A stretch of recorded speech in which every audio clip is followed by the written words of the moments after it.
المتتبع لسيرة الملك فهد رحمة الله عليه يجد شخصية فيها من صفات الحكمة والثبات والصبر والشجاعة والدهاء السياسي.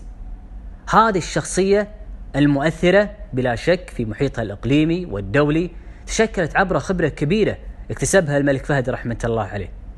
كان من ضمن وفد المملكة العربية السعودية اللي وقع وثيقة انضمام المملكة للأمم المتحدة في 1945. عاصر رحمة الله عليه إنشاء جامعة الدول العربية، وشهد إنشاء مجلس التعاون الخليجي في 1981.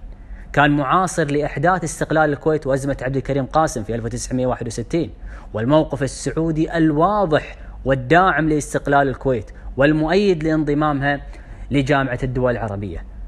وكان من أهم الشخصيات اللي حضرت الكويت عندما تم افتتاح جامعة الكويت عام 1966.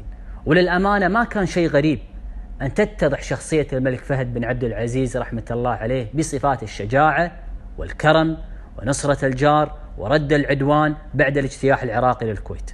ومن الساعات الأولى للغزو اتضح الموقف السعودي بقيادة الملك فهد، من استضافة الحكومة الشرعية وتأمينها، وفتح الحدود واستقبال الشعب الكويتي، ونصر قضية الكويت العادلة في المحافل الإقليمية والدولية، واستضافة كذلك قوات التحالف الدولي على أراضي المملكة العربية السعودية لتحرير الكويت. الكلام للأمانة قليل بحق هذا الرجل، قليل بحق وتاريخ الملك الشهم الشجاع والموقف التاريخي مع دولة الكويت أثناء الاجتياح العراقي الغاشم لدولة الكويت في 2/8 عام 1990.